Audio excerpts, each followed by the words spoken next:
Jonathan, formfilmcast.com. In this video, I'd like to talk about Meteora.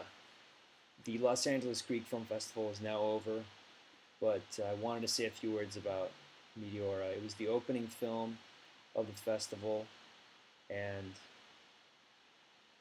some people walked out of the movie. So if you're thinking about watching it, just wanted to give you the option of being warned. If you want to be surprised, then stop the video. This movie was directed by Spiros Stathoulopoulos. Got to practice those Greek names. The stars were Theo Alexander and Tamila Koulieva-Karantinaki.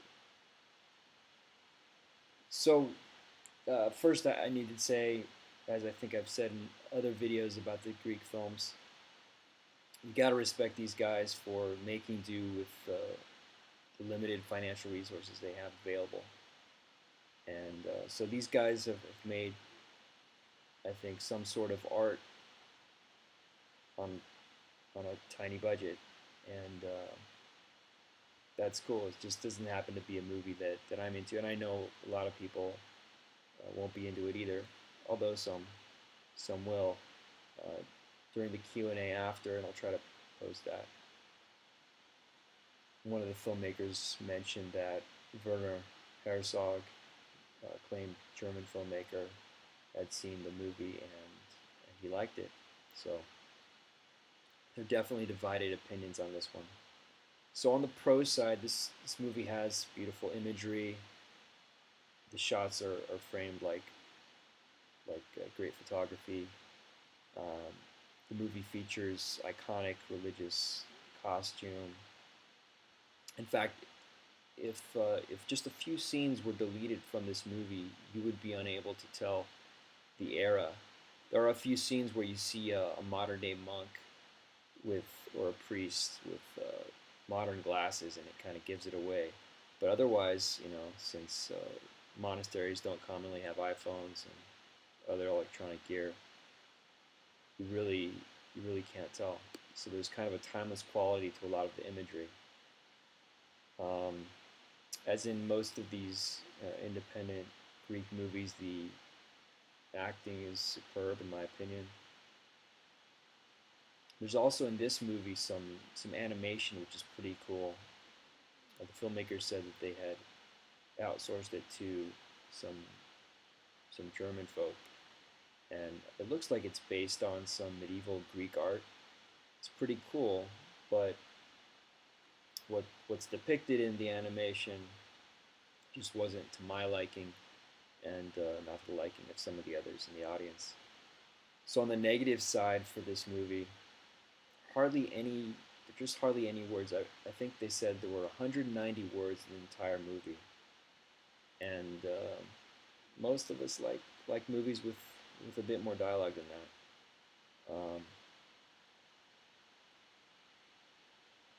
There are two more things that are probably strikingly negative to many viewers.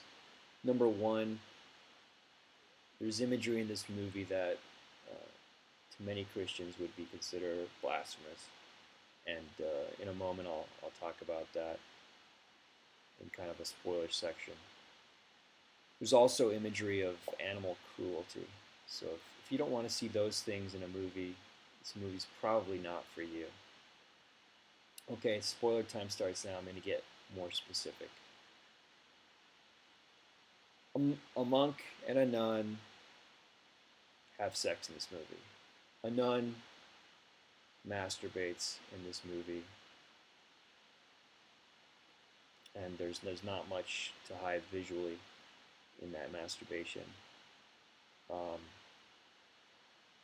There are animations of a monk driving nails into the arms of Christ with blood spurting from the arms.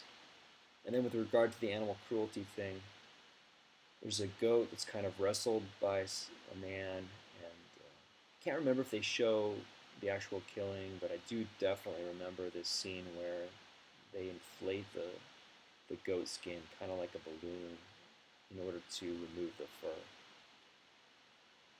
So for anybody considering watching this movie, I just felt a warning was deserved.